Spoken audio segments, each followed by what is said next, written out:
Lorsque l'on se sent abusé de quelque chose ou que l'on subit, c'est aussi le sentiment que l'on est impuissant et que nous devons faire avec et de se plier à la résignation. Et bien justement, je vous propose de fermer les yeux et de vous laisser guider par ma voix ou ne pas la suivre.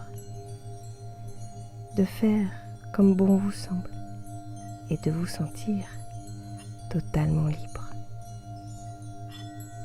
Et d'ailleurs, une partie de vous pourrait ne pas m'entendre, pendant qu'une autre écouterait chaque mot que je lui soufflerai.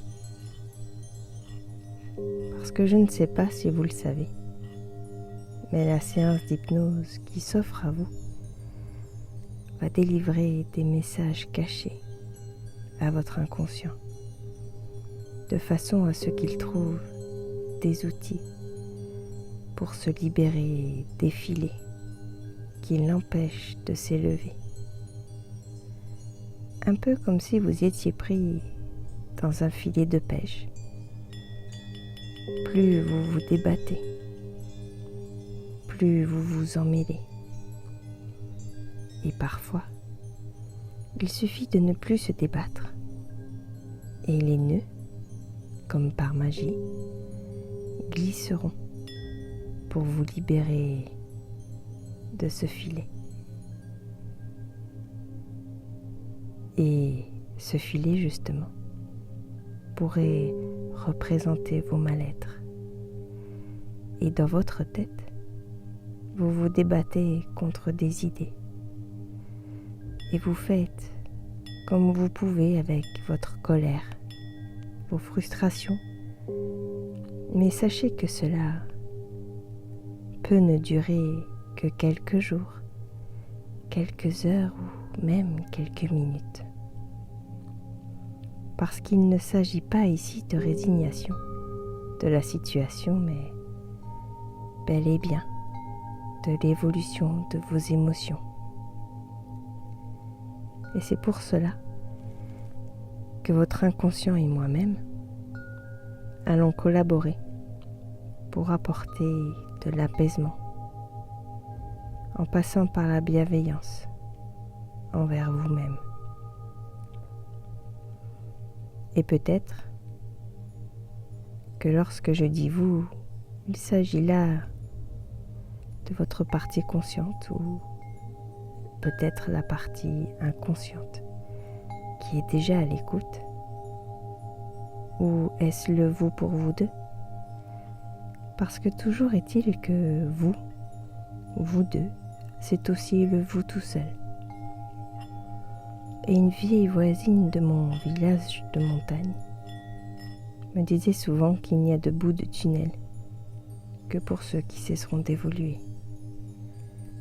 Parce que la vie est mouvement, on change les habitudes, nos pensées, l'état d'esprit d'une famille. Et c'est en évoluant que les choses paraissent pas si graves, pas si importantes. Parce que, croyez-le ou non, la seule chose importante, c'est comment gérer les événements qui nous musellent. Des événements dont l'on se sent prisonnier, impuissant. Vous avez tout pour les voir d'une autre façon, d'un autre point de vue. Et c'est avec mes histoires aux messages cachés que vous allez pouvoir vous offrir la possibilité de les regarder depuis une autre position. D'ailleurs, ne perdons pas de temps. Laissez-moi vous guider plus profondément dans cette aventure hypnotique. C'est l'histoire d'un homme qui, même devenu adulte, n'arrivait pas à se débarrasser de sa peur du noir. Vous savez, comme les enfants, à qui il faut absolument laisser la lumière allumée, au risque que le loup ne vienne les manger. Pourtant, il avait déjà 23 ans, mais lorsque la nuit arrivait, il ne se sentait plus du tout en sécurité.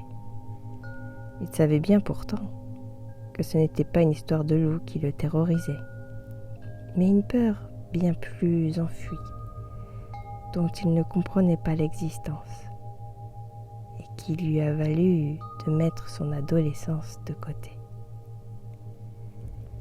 Eh bien oui, parce que les soirées entre copains, la nuit lui semblait insurmontable. Comme inviter une fille au cinéma et se retrouver dans cette salle noire, ce n'était pas pensable. Dormir chez un ami et ne pas savoir si la lumière du couloir serait allumée l'angoissait.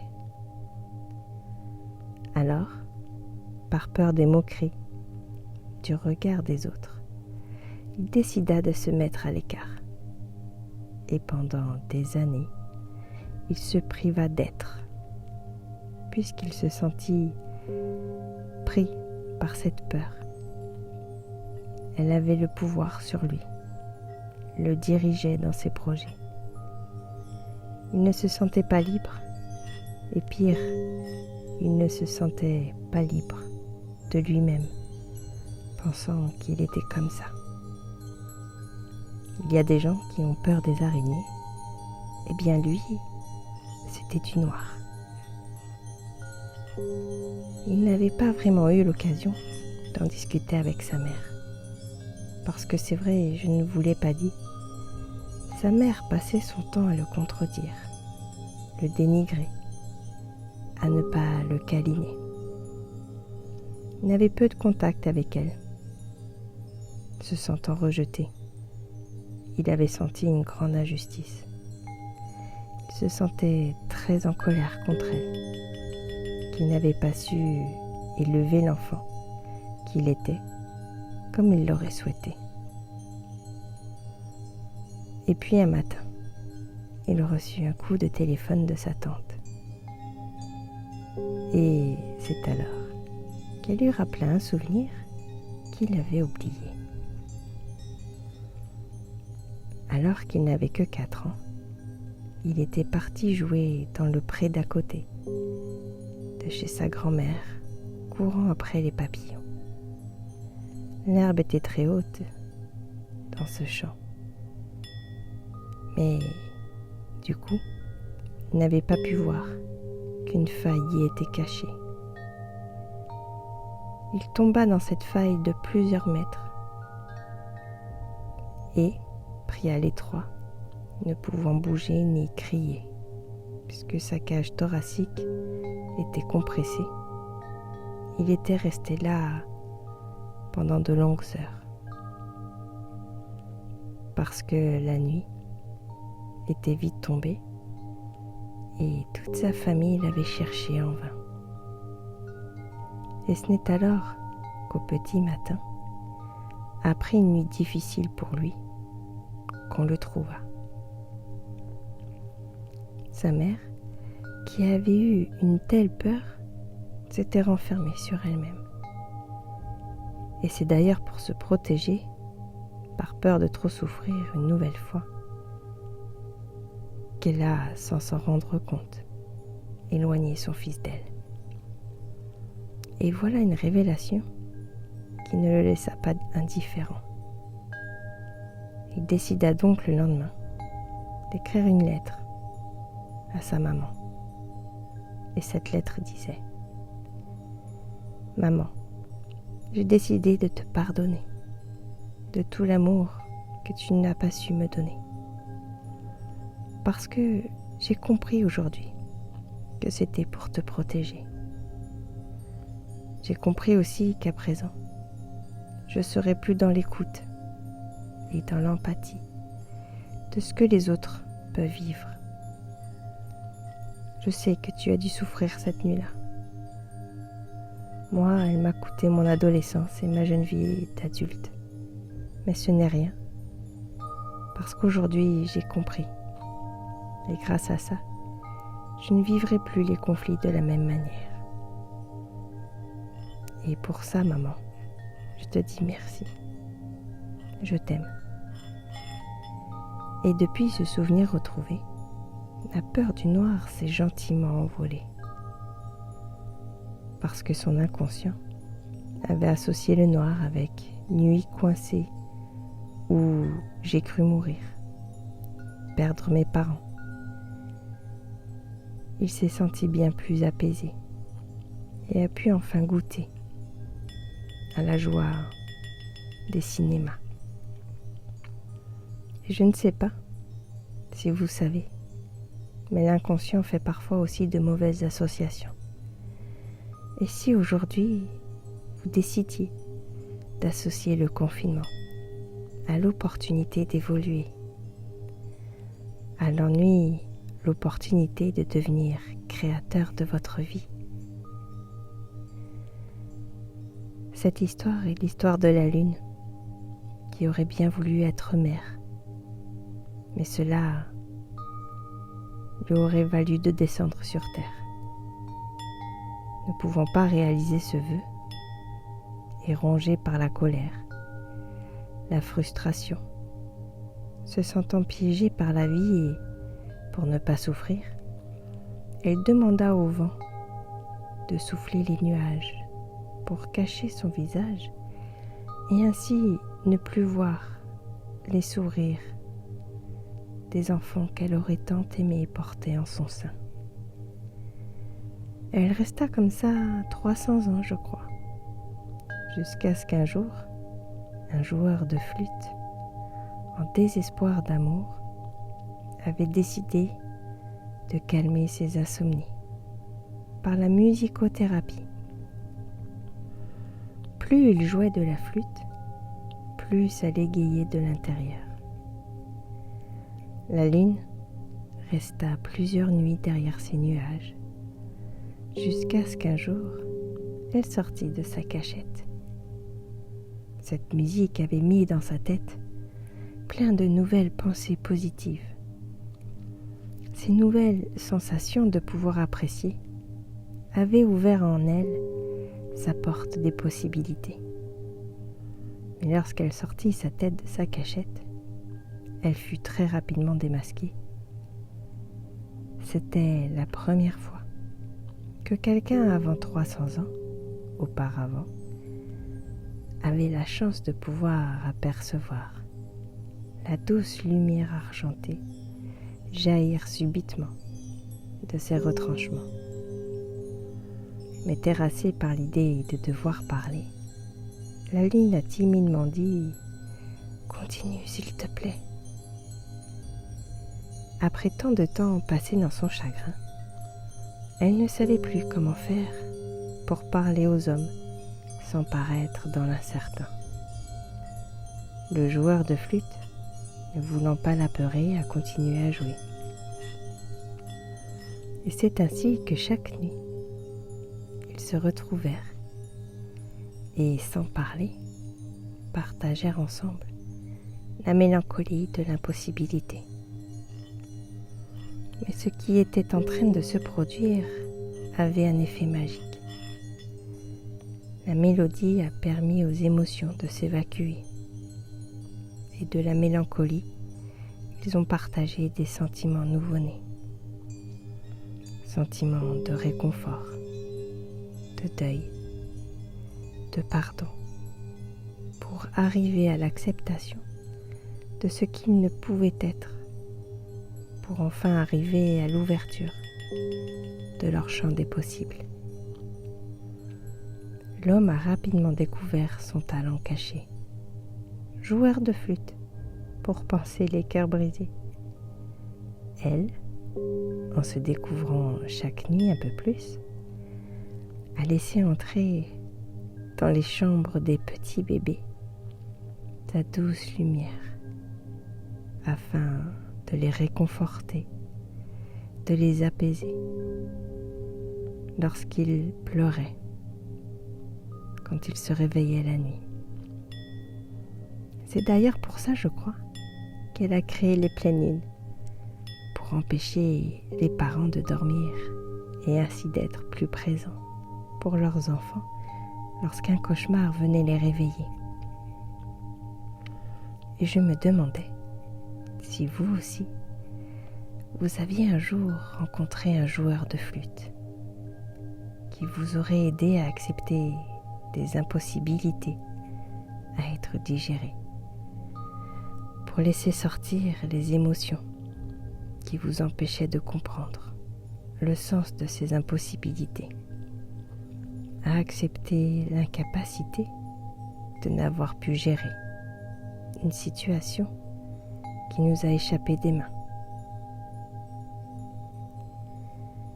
Laissez-moi à présent vous raconter l'histoire de cette femme qui, sans trop savoir pourquoi, s'était prise de passion pour les vieilleries. La voilà qu'elle s'était mise à entasser des objets depuis ses 12 ans. Au début, on avait trouvé ça plutôt mignon, mais ses parents se rendirent vite compte qu'il y avait là de quoi se poser des questions. Mais comme ce qu'elle gardait était toujours des choses utiles, il se disait que ça pourrait toujours servir. Et tous ces objets de ça pourrait toujours servir s'accumulèrent tellement qu'ils décidèrent d'ouvrir un musée à objets. Mais des objets, ça, tout le monde en avait. Alors, il le transforma en une objet-thèque, objet à prêter. Et c'est comme cela que cette petite fille, devenue une jeune femme, apporta à son niveau une aide, un partage à ceux qu'il souhaitait, ce qui faisait que sa manie de tout garder n'était pas un handicap. Elle avait avec sa famille su transformer quelque chose qui n'avait pas de sens en quelque chose qui en avait un et le partager avec qui le souhaite. Et puis un matin, elle prit le train pour récolter tout un tas de couverts qu'un restaurant voulait jeter. Et elle entendit derrière elle une vieille femme raconter à son petit garçon qu'en temps de guerre, il ne fallait surtout rien jeter, qu'on manquait de nourriture, que c'était une période très compliquée pour se procurer à manger, mais aussi les choses utiles au quotidien. Et alors, cette femme subitement comprit d'où venait cette toque de tout garder. Elle se souvient que son grand-père remplissait les placards de nourriture par peur du manque.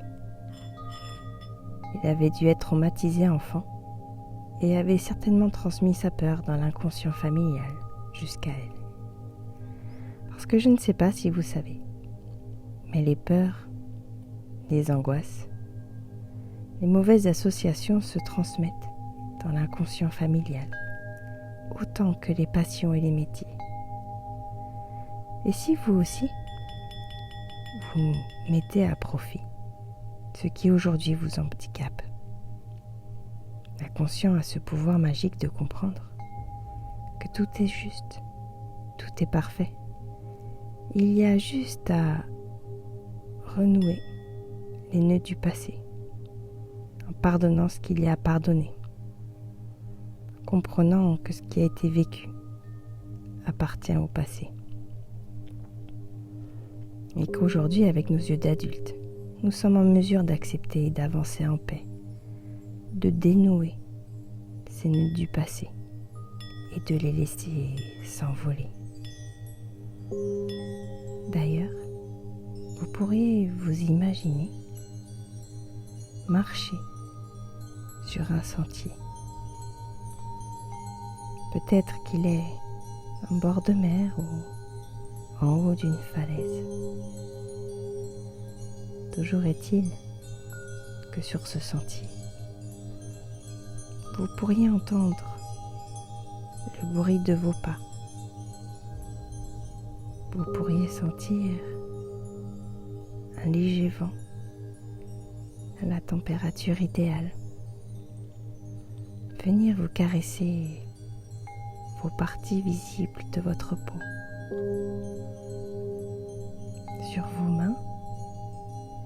votre visage, dans vos cheveux. Et devant vous, accroché dans un arbre, vous pourriez y voir un ruban de la longueur et de la couleur que vous souhaitez. Ce ruban a l'air solidement attaché par un nœud. Et vous pourriez décider de le dénouer ou bien de le couper avec un outil dont vous sentiriez le poids dans votre main.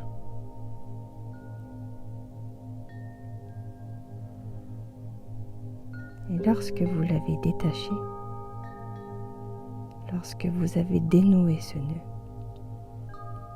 vous pourriez le regarder s'envoler dans les vents jusqu'à disparaître loin dans les cieux. À partir d'aujourd'hui, vous vous accordez le droit de penser différemment, d'expérimenter de nouvelles façons de penser. Imaginez-vous d'ici quelque temps heureux de vous sentir libre dans la situation telle qu'elle est. Libre car vous avez le choix de bien le vivre ou mal le vivre. Imaginez-vous choisir l'option libre et sentir ce poids se soulever de vos épaules, de profiter des moments positifs. Imaginez-vous chaque matin vous réveiller avec cette sensation d'avoir ouvert votre champ des possibles. D'ici quelques instants, vous allez pouvoir revenir à la réalité en vous laissant porter sur un petit nuage qui vous ramène dans cette vie où tout est possible car vous avez ce pouvoir. Les parties de vous vont pouvoir se réassocier et quand vous le souhaiterez, vous pourrez rouvrir les yeux, ici et maintenant, au moment présent.